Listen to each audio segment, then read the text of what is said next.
So this is part 2 of our stakeholder committee meeting for the Federal Boulevard Bus Rapid Transit Project. My name is Ryan Knowles. I'm the Bus Rapid Transit Program Manager at CDOT Region 1.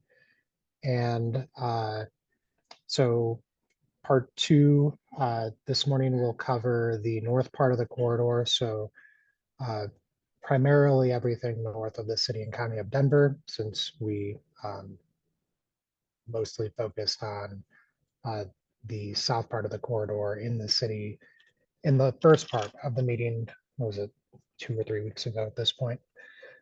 So I think let's do a quick round of introductions since we have a smaller group today. And I'll just go down the list really quick. Morgan. Good morning, everyone. My name is Morgan Marion, and I'm on the public engagement team with the project. Thank you. Dominic. Hi, everyone. I'm Dominic Ficani. I am also on the public engagement team for the project. Mike. Mike Hughes, West Corridor Transportation Management Association. Thanks, Mike. Romaine. I'm with the Acoop Adams County. Thank you. Adam. Hey there, I'm Adam Spiker, an engineer on the Region 1 CDOT Bus Rapid Transit team.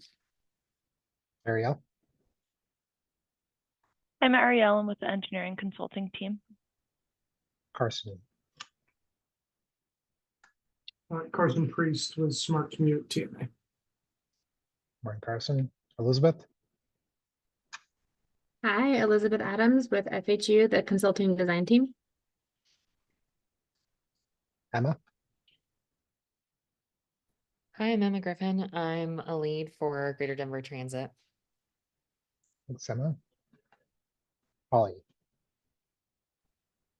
Holly Beth, Bellsburg, Colton Ludwig. Han.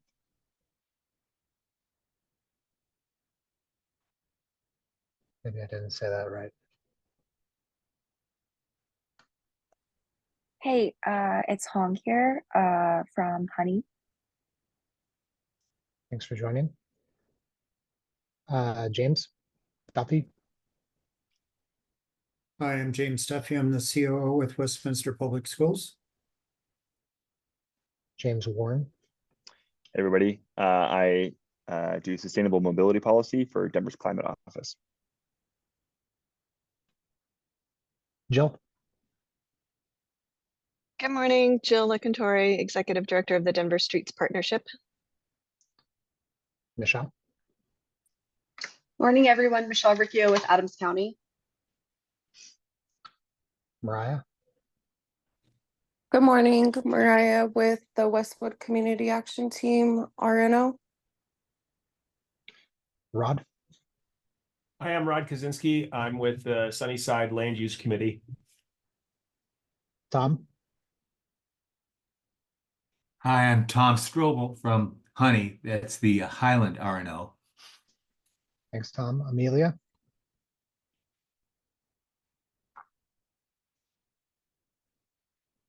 Hi, I'm Amelia Smith, and I'm speaking through an ASL interpreter, and I'm from the Atlantis Community Independent Living Center, working with people with disabilities for the deaf. I'm the Director of Independent Living Programs. Thanks for joining us, Amelia. Did I miss anybody?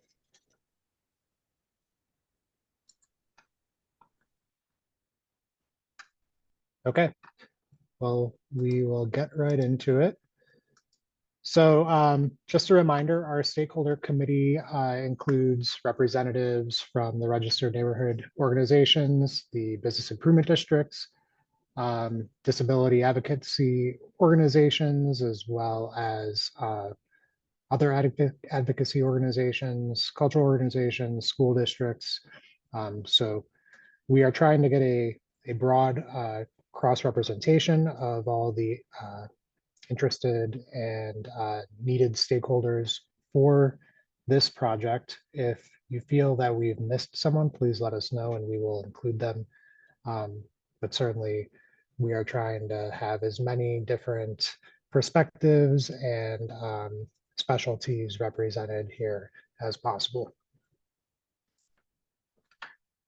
Our project goals, as we stated last time, so first and foremost, we are looking to improve safety on the corridor, particularly for those who are most vulnerable, so pedestrians, cyclists, folks who are accessing and will access transit, as well as others who are using the corridor, so drivers as well. But in that, we are really focused on increasing the speed and reliability of transit on the corridor through this BRT project, while also adding service so that we have a high capacity, highly frequent BRT on Federal Boulevard. And then through the project, we hope to promote the cultural vibrancy and diversity on Federal Boulevard. So Federal Boulevard is probably one of the most culturally diverse corridors in the state of Colorado. And we want to make sure that as much as we can have the BRT reflect the neighborhoods and the communities in which it resides and connects, but also have a level of consistency in the infrastructure across the board. And then finally, we want to improve accessibility and connectivity for the project. And so we will be trying to implement universal design principles in the station design, certainly meeting ADA requirements as well as PROAG, and then making sure that there are robust connections with other transit routes as well as bike networks, trail networks, and sidewalk networks. So reminder real quick, we are in the preliminary engineering phase of the project as well as doing our NEPA review. So we are working toward a 30% design to be delivered next summer. And we've also applied for an FTA Small Starts grant. So we made that application at the end of August and are working with the FTA to refine some of the information that we've submitted, hoping to hear what our grant amount and rating will be early next year. Okay. So where the project stands right now in regard to the cost, so we developed 20% design for the rating application. Our current cost in the year of expenditure, so when we start construction in 2028, is $318 million. And then we've also been working very closely with RTD because we do plan to add service hours about 10% above what is included in the RTD SOP Reimagine RTD. So it's roughly about it's more like a $2 million gap per year. So we're working with them to identify where that cost will come from as well, but those discussions are going well. So we are confident that we will be meeting the service levels that we're proposing in the service plan, which are the two BRT routes running at 15-minute headways with a combined core frequency of 7.5 minutes. So that's where we are with the project costs. Just for the sake of comparison, the 18 miles that we're planning the BRT for on Federal Boulevard is roughly about $30 million more than Colfax cost. Colfax is a little shorter, but just to give you a sense of comparison, Colfax is obviously a very different BRT project, particularly in Denver, that is center running. And so there are just a lot more roadway capital costs that are included. Whereas for us, we don't have as extensive a construction need.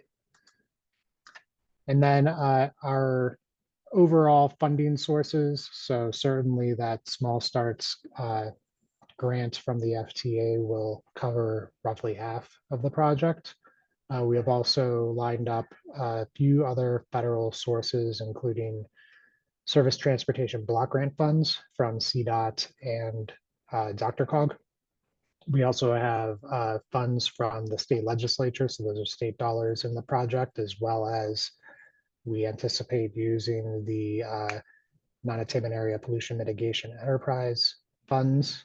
So that's referred to as NAPME. Those are funds that are sourced from rental car fees. And then we have participation from all of our local partners in the project financially, as well as through their continued support and project partnership. So they are certainly at the table and working with us developing this project. So that is where we stand with the funding sources. Before I jump into design specific things, any questions there about any of the information I just shared?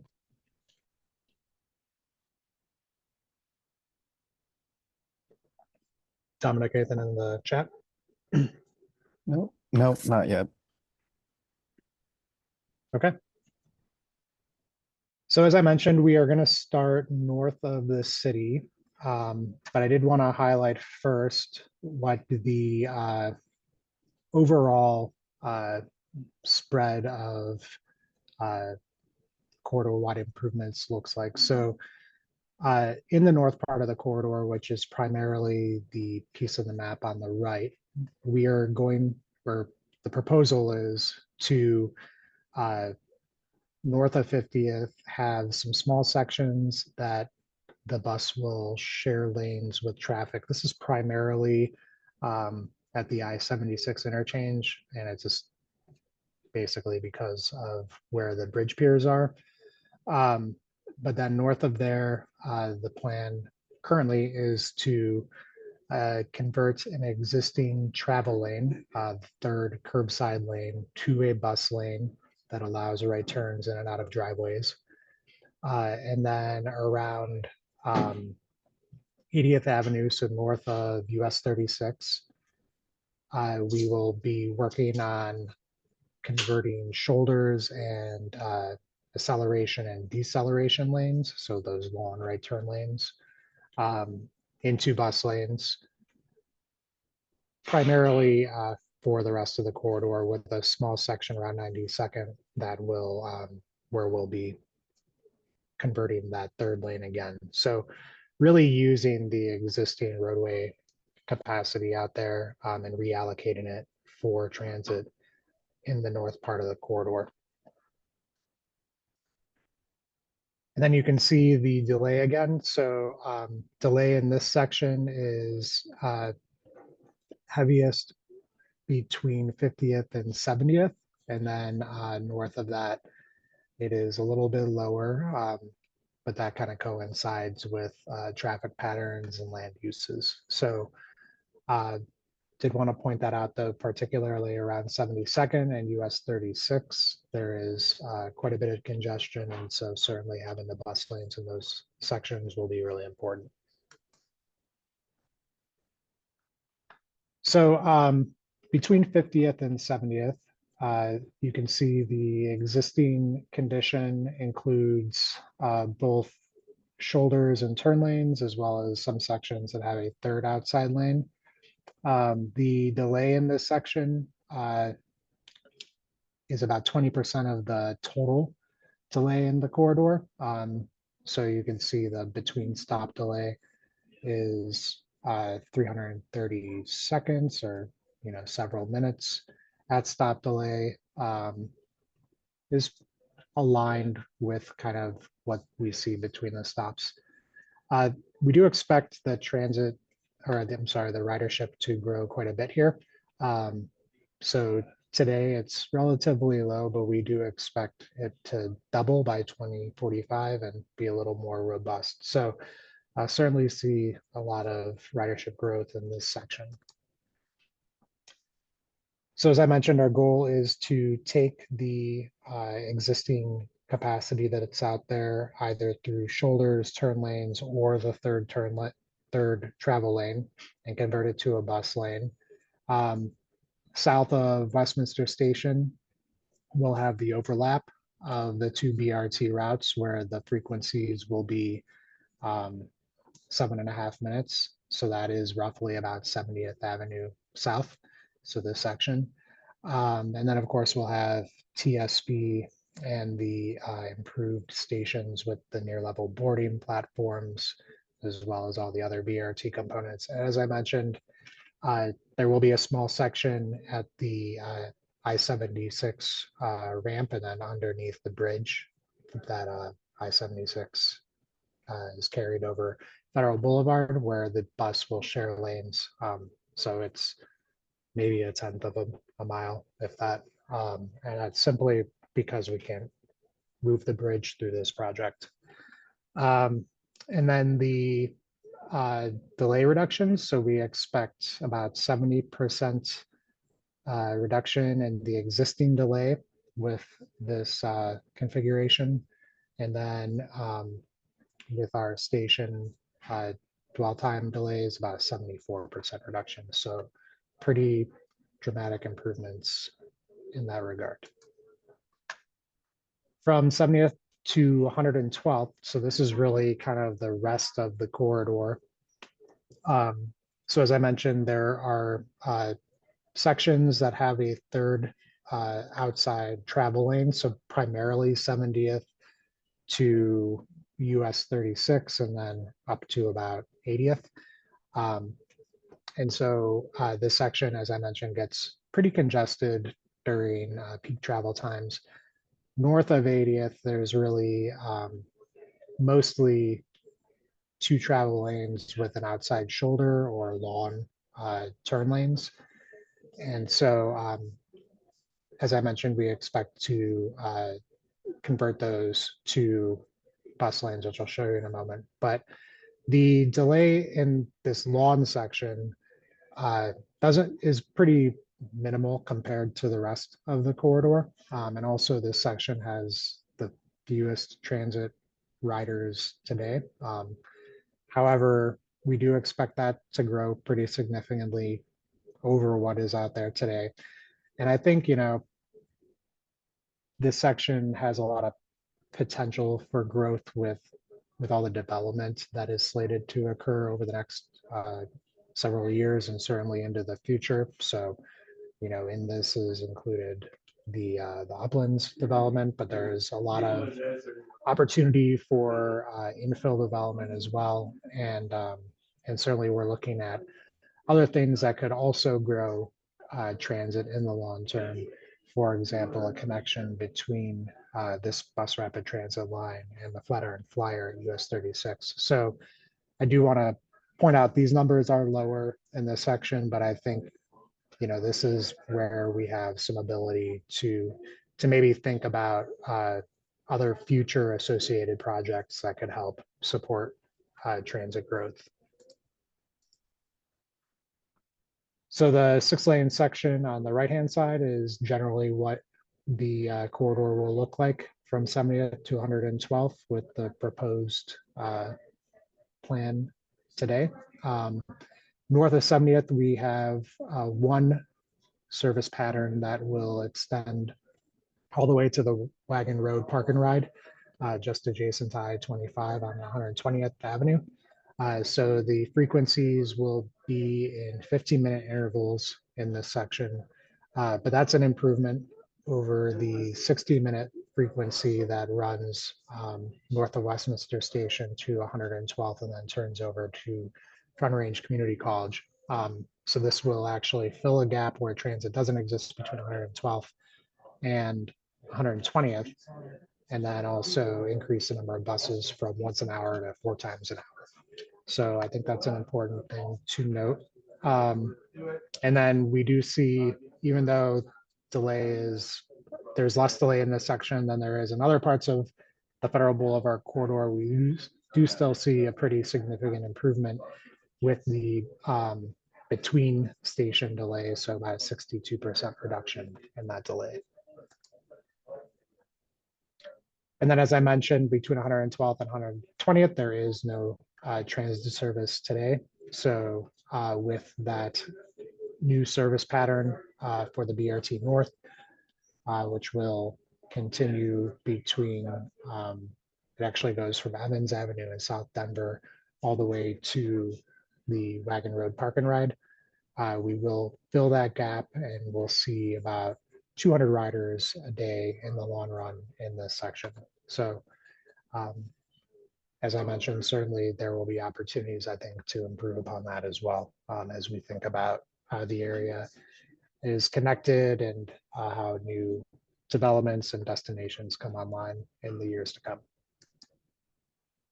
And that's what that will look like. So not really any different than what I just shared. So that was basically the cross sections that we did not get to in the previous stakeholder meeting. But I'll stop there. Does anyone have any questions about that whole north section, any of the proposed designs or any of the data that we shared? Emma. Yeah, so you mentioned that there will be near level boarding rather than level boarding. What is the delta there? Like, what is the height difference we're talking about? And how does that affect boarding for wheelchair users? Do we expect delays from that? Yeah, we say near level boarding. So with BRT, it's a little less precise than it is with like a light rail. I think Colfax, the platforms are on average about 13 inches. And so where there is, an inch or less of gap between the floor of the bus and the platform, I believe the plan is to use plates between the bus and the platform. So not like a full ramp similar or what's like used today, but a gap plate. And do we have any estimate for what kind of delay we expect that plate to introduce in terms of stop times? I'll have to check with RTD about that. I think it's fairly minimal, but I can follow up on that. Okay. Thanks. No problem.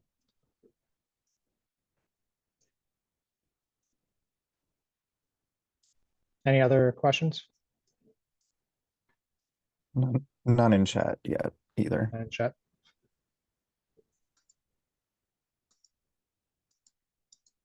Okay. Well, if you have any questions, feel free to raise your hand or pop them in the chat. So I did want to take a moment to talk about public and stakeholder engagement. So certainly this group is one of our efforts to talk to folks about the project and develop it and get feedback as we move forward.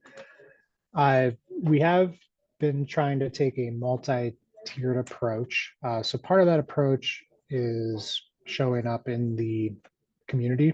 So going to different events that are scheduled, and we've been having tables with a lot of the information I shared today, and then been having really good conversations with folks who are interested in the project. So to date, through the end of September, we've been to 16, or we've had 16 pop-ups. And so those are a little bit different than the organized events. Those are like at coffee shops, rec centers, libraries. So we've been going to where people are going every day in their daily lives and talking to folks. And then on the existing events front, we have gone to 12 of those. So some of those include the Far East Mid-Autumn Festival. So that was a few weeks ago. We were at the Dragon Boat Festival in the late summer. Went to the Highlands Art Fest. We have a few more coming up. I know we're going to be at the Westy Fest in a few weeks. So we continue to show up at those events and talk to folks. And then we've also had 3 open houses, which I think many of you were aware of and attended in May. We have also been presenting at regular RNO monthly meetings.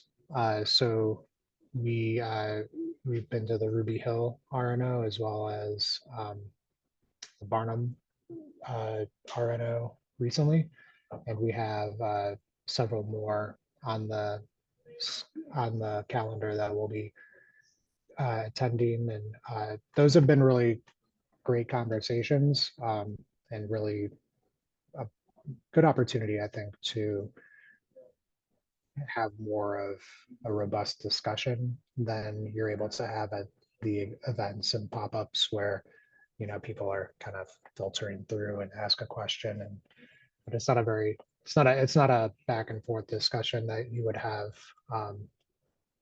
where the RNOs have been a great opportunity to do that. So we intend to do more of that.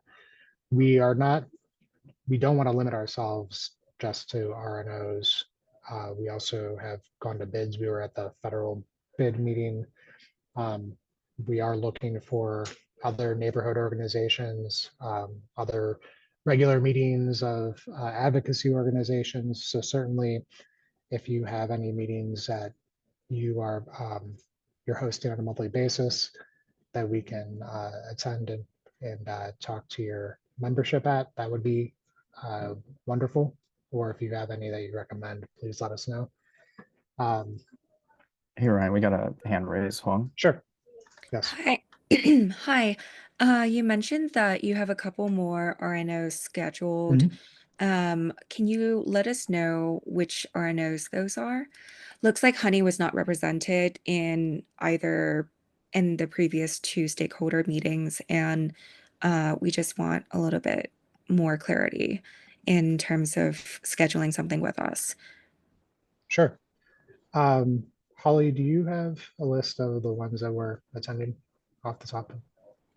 I do, but give me a quick second on that. And I can also get, I'm not sure if Eugene is on this call, but Eugene's been helping us coordinate, so I can put you in contact with Eugene, so we get you set up with a time to meet. Okay. Give me a second, Ryan. I'm gonna try and find my list here. Thanks, Holly. Okay, so we'll get that information here in a moment. Any other questions?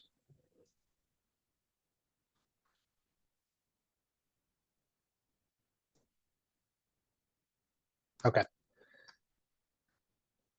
So in regard to what we've been hearing from the community, so generally, I think what we've heard is there's support for BRT on Federal Boulevard. I think the questions and concerns have come in regard to what the details of the BRT look like.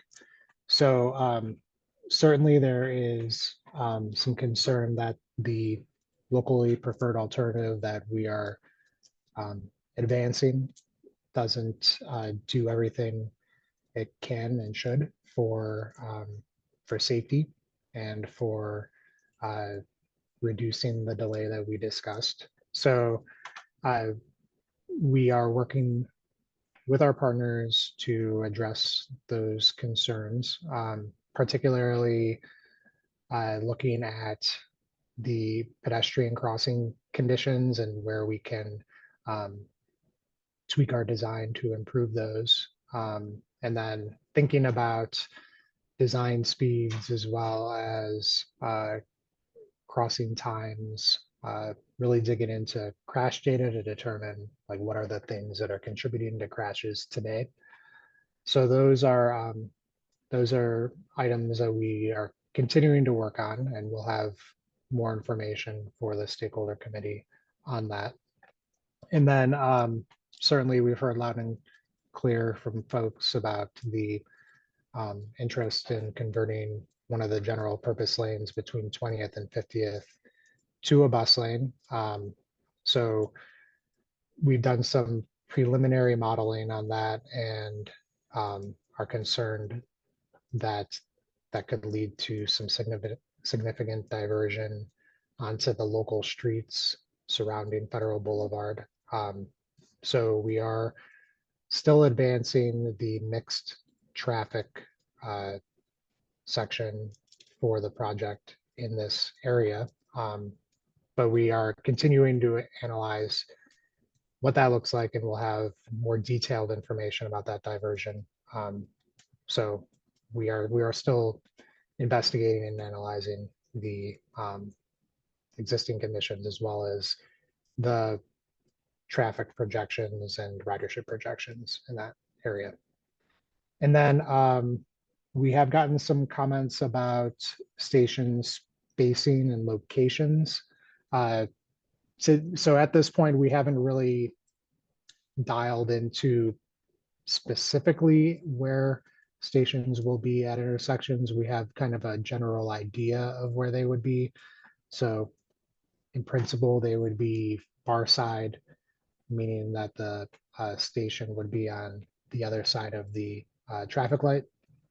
And generally speaking, we have an idea of, you know, how to avoid existing curb cuts or where we might need to alter a driveway, but we haven't nailed that down by any means. And certainly we'll have some proposals that will be shared with the stakeholder committee and the public on that. Some more to come, but we did get some good comments at our open houses about actual intersection locations, and we did make some adjustments there, primarily around the Spear intersection to make sure that we have better connectivity with Spear Boulevard and any future transit route that or BRT that gets implemented there. So our schedule, so this is a pretty detailed project schedule. I think the most important thing to highlight is, so we've submitted our rating application for the Small Starts Grant, which will allow us to fund almost half of the project. So hopefully that goes well. And we'll have more information on that when we get it from FTA. But otherwise, we're on schedule to have our 30% design done by next summer, and then to start the final design process, which would lead to construction in the middle of 2027, with our goal to have the BRT open before calendar year 2030 or by calendar year 2030.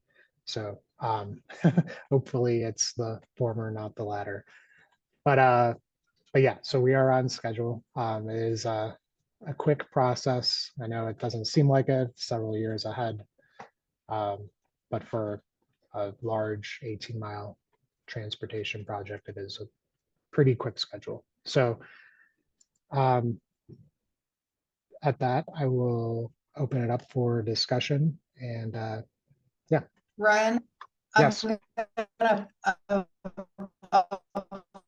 You're breaking up a little bit, Holly. In here with some information. So for the group, we have. Hey, Holly. Oh shoot. Holly, you're yeah, you're breaking up. Sorry. Maybe try turning your video off.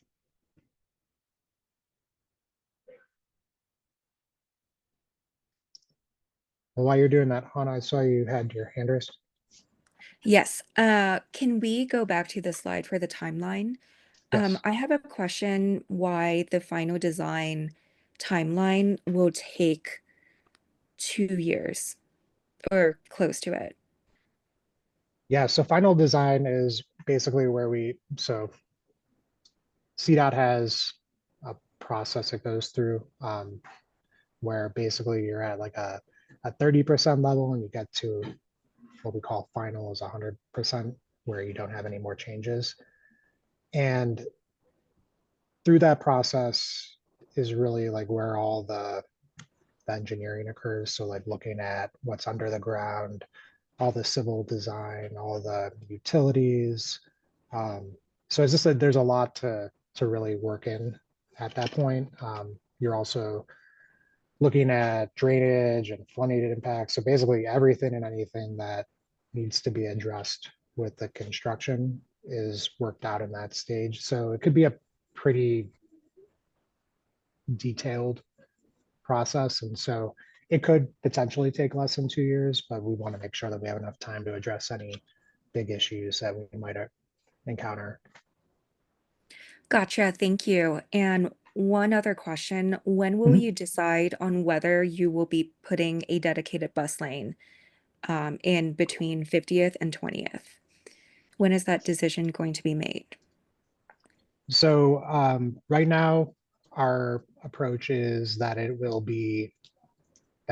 will not be putting in a lane in that section. And that I would say we're building it so that at some point a lane could be added to that section, but or that's how we're developing the design. I would say the final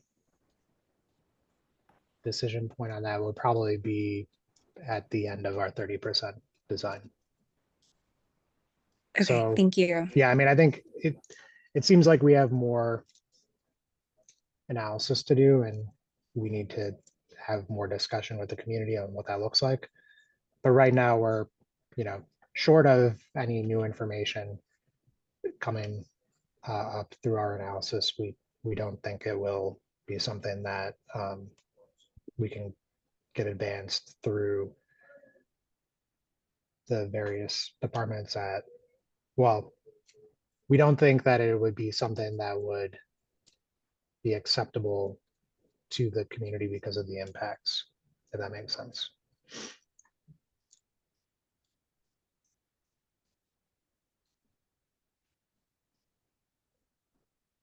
Ryan, I popped a couple things over in chat to you. I turned off video in an attempt to help with my connection here. So back to the registered neighborhoods, we have 20 different neighborhoods that we are reaching out to and coordinating with. We're trying to present to several neighborhoods per month, so we're trying to certainly get to all of them. It does not look like we have scheduled with Honey just yet, but our representative that we have listed is Lisa Bardwell. So if that is the proper person, that's who we'll be reaching out to. If we have a different representative that we should be reaching out to, please let me know. Lisa would be the correct one, yes. Okay, perfect. And should we also include you or copy you? Yes, and Tom, if possible. Okay, great. Jill has her hand raised as well. Yes, Jill. Can you go back to the slide that showed what you heard from the community? Yes. So I would just like to point out that the second bullet about safety is related to the third bullet about having dedicated lanes, because the more lanes there are on federal, that encourages drivers to go faster and contributes to pedestrian safety concerns at the intersections. So as you're continuing to study what the impacts of dedicating the lanes would be, I wonder if you could look at safety implications for the East Colfax BRT. They were able to estimate literally how many crashes would be decreased and the serious crashes would be decreased. And I'm wondering if we could do the same thing for Federal Boulevard with and without dedicated lanes, what the safety impacts would be.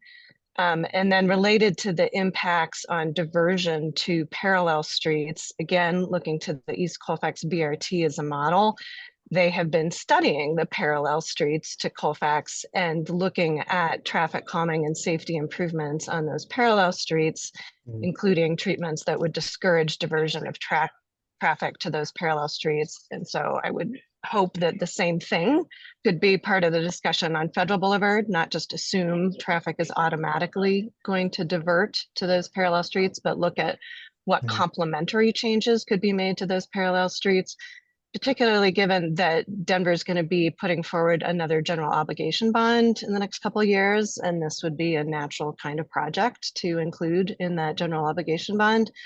And then finally, regarding the widening, I believe in one of the slides you said 4 miles of the corridor will be widened.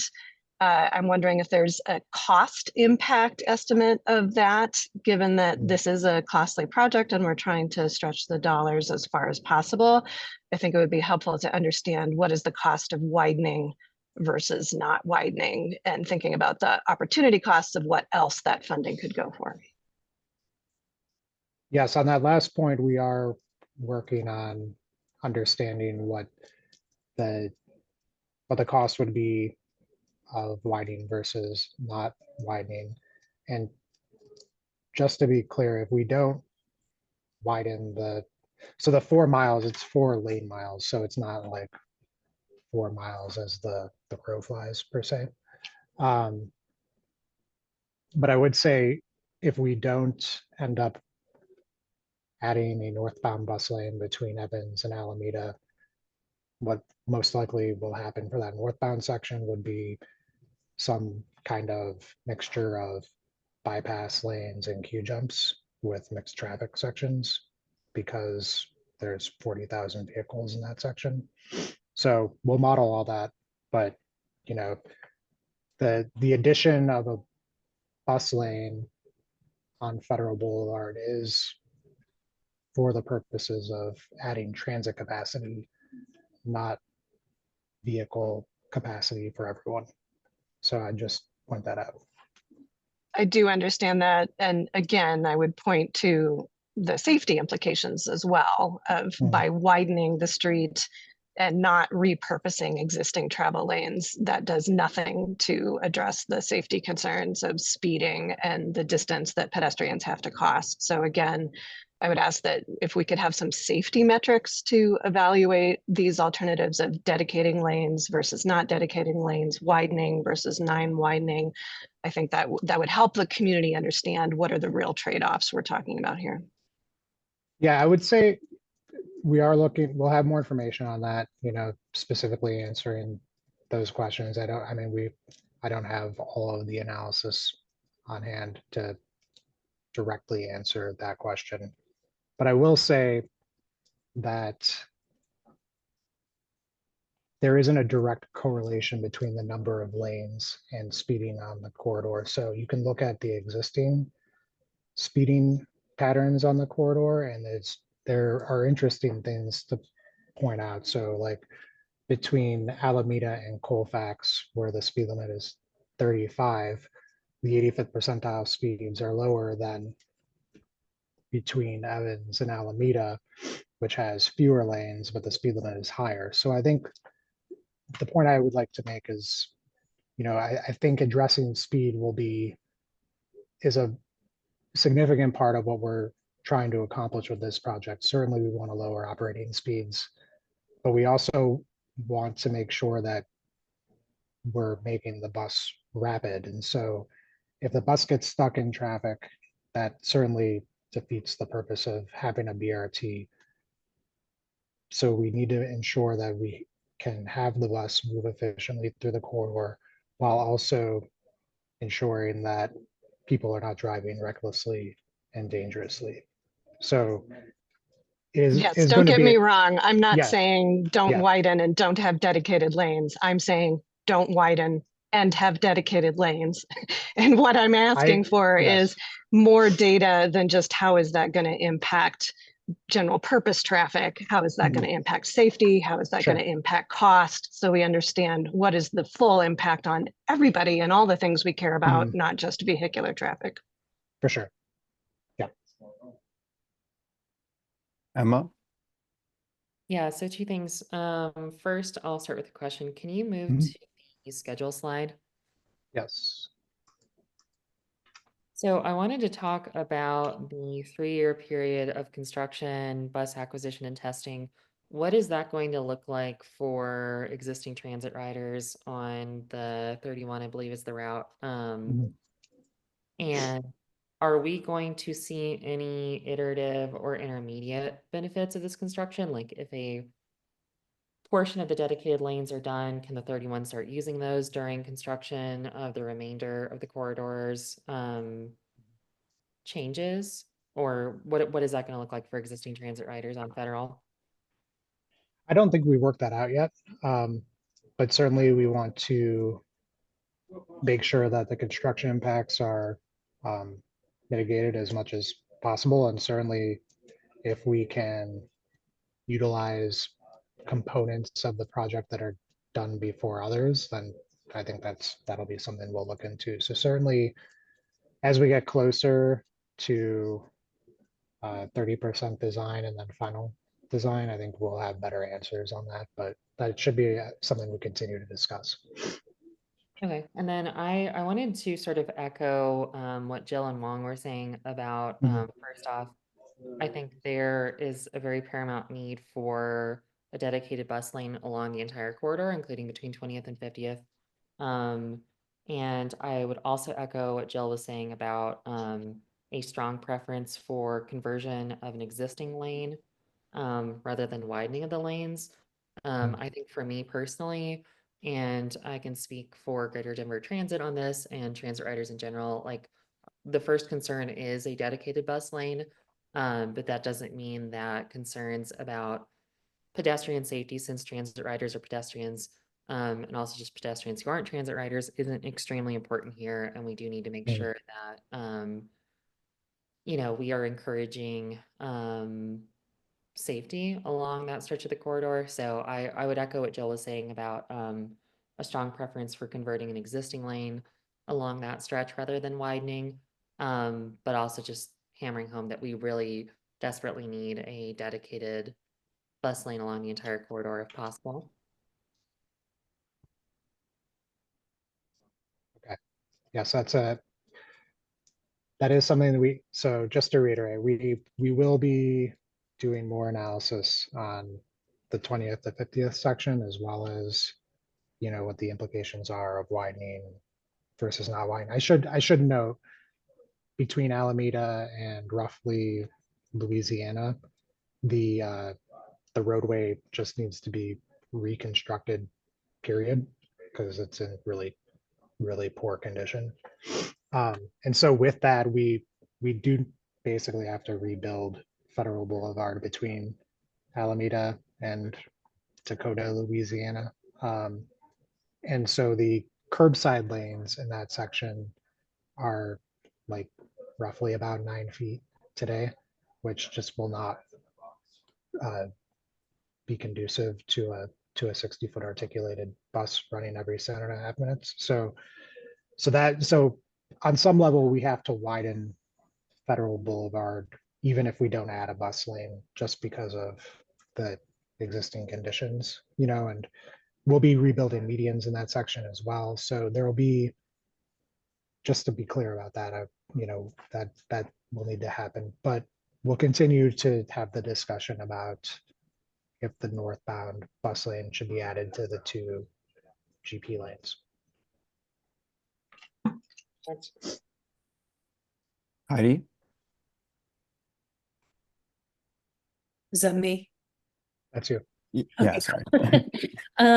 Yes, and just to hop on further to those 2 discussions between 20th and 50th and widening on the south and obviously for community and the priority is to have an actual BRT dedicated lanes for buses, and to also just add a little bit more nuance to how we're analyzing the cost benefit, or the, you know, the benefit analysis of this, as far as, like, you know, what all is going to be included in this, and safety, absolutely, I agree with all of that, but also, like, when you're coming through like the west area between 20th and down to Alameda, when, you know, we've got a west area plan, we're going through you know, a clover, the clover, which is going to be, you know, rethought in ways that are going to include things that aren't just that are, you know, a little bit beyond, like,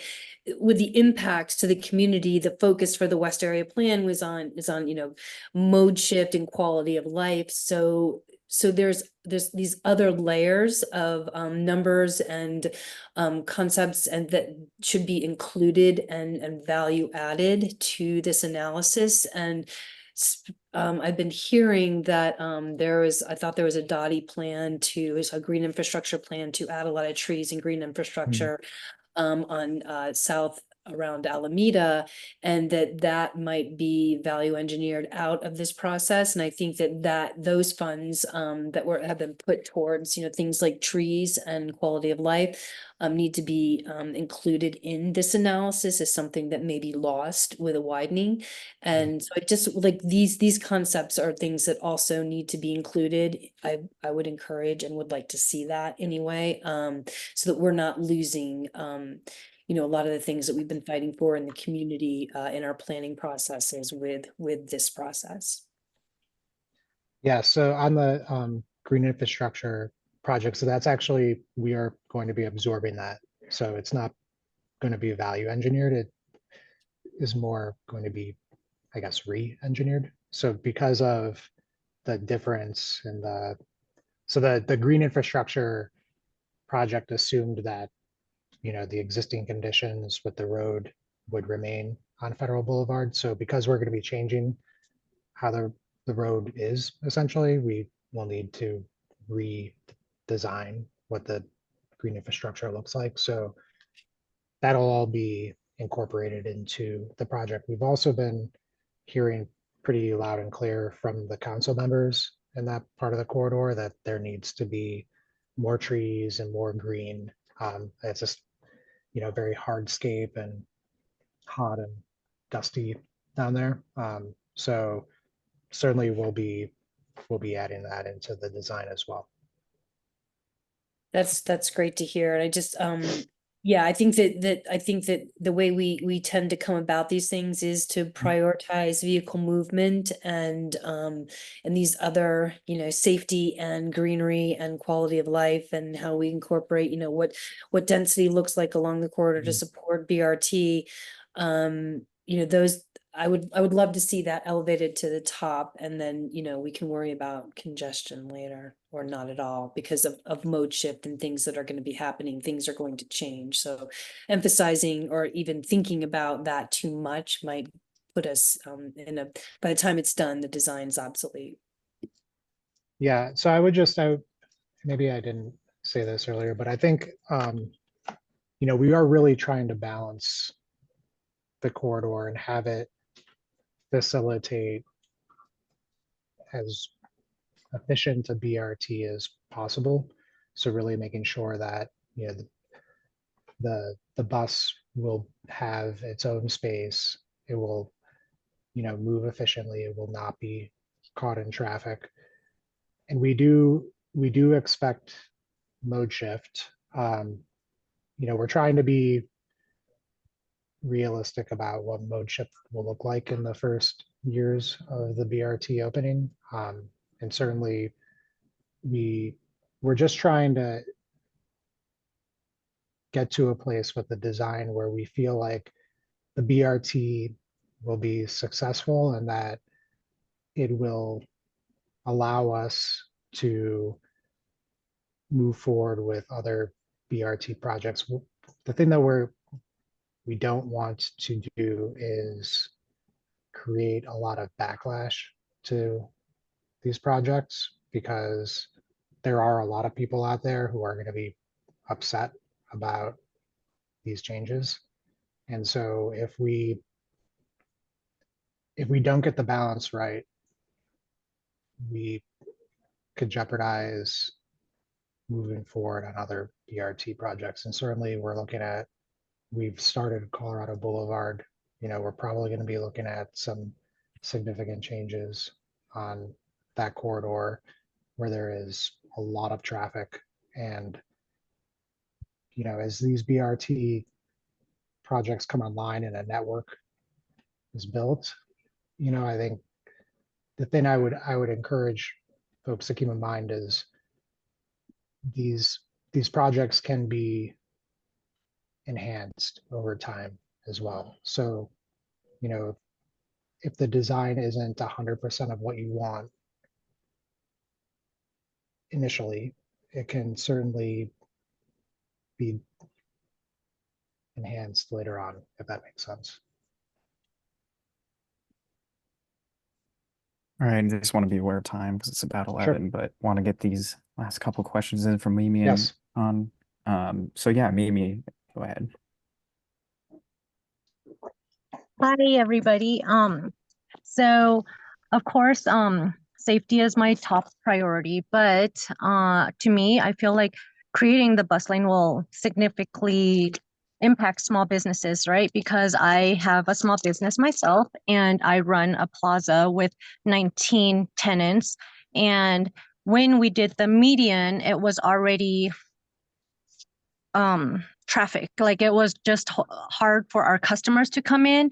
And then at the same time, it affects our business and stuff. So the thing is, of course, safety is my priority. Traffic is great, you know, but widening it or making it smaller, really this from Federal to Evans area has a lot of traffic. And we added the median in hopes of, you know, bringing down the safety because people would jaywalk and stuff. And I do think it does help, but you gotta also prioritize and think about the businesses that are making a living every day to survive and making a living, right? And if your traffic is congested or the construction will most likely disrupt like the customer flow to these small businesses. And we're not big corporates or anything. We literally live off of everyday penny of what we make from our customers, you know, so Westwood or even like Federal, Alameda, all the way down to like Mississippi for the Little Saigon district is all Latino and Asian small mom and pop shops. And you're literally going to disrupt all these small businesses with the construction because people are not able to turn and go and all of that. Because even with the median right now, you have to go up like a few blocks and then make a U-turn and come back down. So it's already hard for traffic to come in, especially there's a median right in front of my plaza.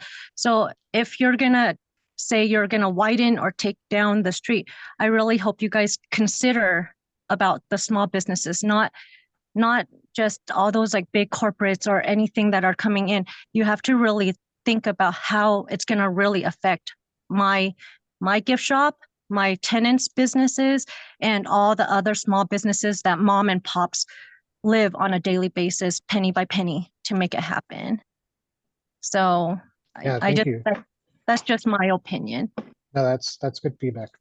Thank you. And certainly for construction, I think we've heard loud and clear at CDOT that the medians were hugely disruptive and that didn't go well. So we want to improve on that. And we'll certainly be talking about the construction and what that will look like with small businesses. And then, you know, our goal is our goal with this project is to support the community, not make it harder to do business. And so as we develop the design, we'll be working closely.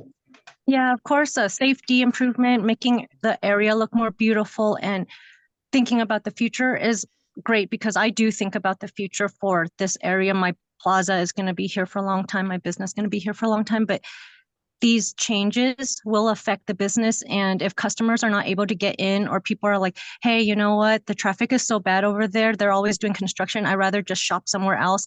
You lose that customer. And we literally live day by day off of that. So thank you for listening.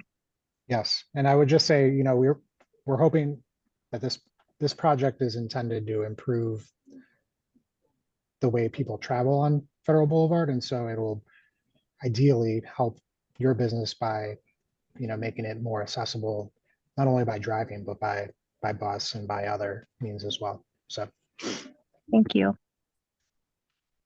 Well, we're at time. Does anyone have any final questions, or feel free to email me if you want to have a more discussion. We can certainly schedule a time to do that. We have 2 more questions coming in, which I'm happy to stay on as well, Ryan. I don't know if. Okay. Yeah, I have a few minutes I can stay. Okay, Hung. Yeah, I want to let Mike speak first, and then I'm happy to conclude if that's okay. Sounds good. Okay with me. So this is just a request of Ryan and the consultant team. Appreciate the very detailed cross sections that show where the bus would be and the individual lanes and their uses and all the rest. It would also really be helpful if you could, with each of these presentations, just create some context for other modes and areas around the corridor. And I know that it's very tempting for people like us to want you to do lots of things beyond the BRT project, but to just give us a picture of, if there's no bike lane in this plan, and in these designs, then where are the bikes? And so if there's a bike corridor and it's adjacent, just give us a bigger context, show us where the bikes are expected to go and how they're expected to travel. And then more importantly, tell us how they dip in. So where are the bikeways that are going to get you to the station at the BRT? Same thing for pedestrians. If there's sidewalk improvements that are part of the corridor, great, but also show us how people are getting to them and whether those sidewalks are going to be improved as well. So just a little more context that gives us a sense of other modes and how the whole system kind of comes together, and that you all are thinking about how this thing ties in east-west and in parallel for other modes would be really helpful. Yeah, that sounds good, Mike, and I think we can certainly do that. We're also working on some pictures of like what before and after could look like, and certainly we don't have like station designs or anything. We're still working on all that, but just to give people kind of more of a visual than just the engineering sections. Thanks. Right on. Okay. So I have a few things to say that reiterates what, Emma, Mike, and Jill have said. I live 10-minute walk away from the 32nd Avenue and Federal Boulevard. That is my transit stop. It's also the intersection that I use to cross to get to my library. The current existing design is very unsafe. Like, I feel like I am always at risk to be struck by a driver. So to me, from my own personal experience, I think having a dedicated bus lane where there is a degree of separation between the sidewalk where I am at and the really fast cars makes sense to me. And I think that would really improve my and other people's experiences on this corridor. And I have really big feelings about widening and constructions, and I don't think that that would be good for the community. The tree impact, the safety impact, like Haiti and Jill have said, I fully support in having like those impact studies and seeing what I suspect to be really negative impacts of widening like certain sections of the Federal Boulevard. And another comment I want to make is North High School is predominantly Latino school, and we are on 32nd Ave. And a lot of our students take the current 31 bus to get to school. And I have personally spoken with many of those students as I also ride the bus, and their experience currently is that they are delayed with traffic congestion, like they're not able to get to school in a prompt manner. And I just don't see how we can execute this idea of the bus coming every 7.5 minutes without a dedicated bus lane. I would love for you to consider that, and also consider the impact of how you are going to reroute the buses as construction begins like a few years from now, because there are a lot of kids who do take the direct route to North High School. And then, finally, I also wanted to address the Far East Center comment, and actually that area is currently not accessible to me via transit nor bike, which are my preferred modes of transportation. And I also drive, and I don't ever want to drive to those centers, which is sad because I love Vietnamese food. I'm Vietnamese myself, and I am not able to like give my business to those corridors because it's terrible to drive to, it's terrible to walk to, transit, bus, like all of these options makes it so much harder to even visit. And so I am really excited for the BRT in part because I do feel that I will be able to more easily access that area. And also the Westminster area, there's like a very personal, but there's a sewing shop up there that I really like have a hard time getting to right now because of traffic and whatnot. And I think that the BRT would also solve that.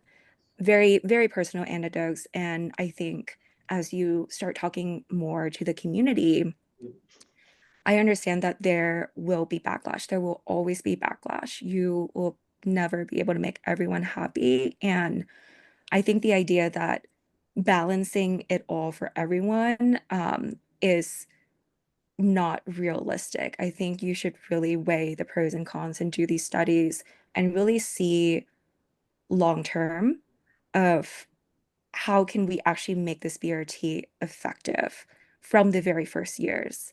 Because as you have maybe touched on, which I don't really agree, is I don't see how we can add more enhancements to the BRT later on if the first few years are not successful because the bus doesn't come on time. So some things for us to chat about, and I'm happy to also chat more about these things at the RNO meetings as well. Okay, yes, thank you. And those are all great, very good comments. And as I mentioned, we still have a lot of work to do.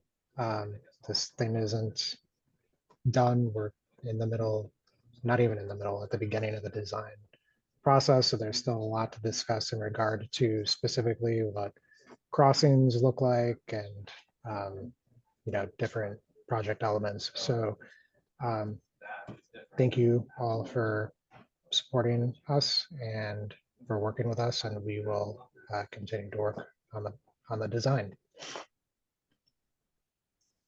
I think we're about 10 minutes over.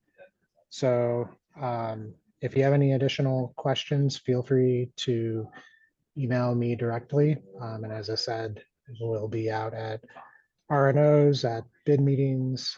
If there are any other meetings that you would like to have a discussion at, please let me know and we'll make it a priority to come to those. And then if you want to grab a cup of coffee and talk more about the project, I'm also happy to do that. Thank you, everyone. Thanks, everyone. Thanks, Ryan. Thanks, everyone. Yep.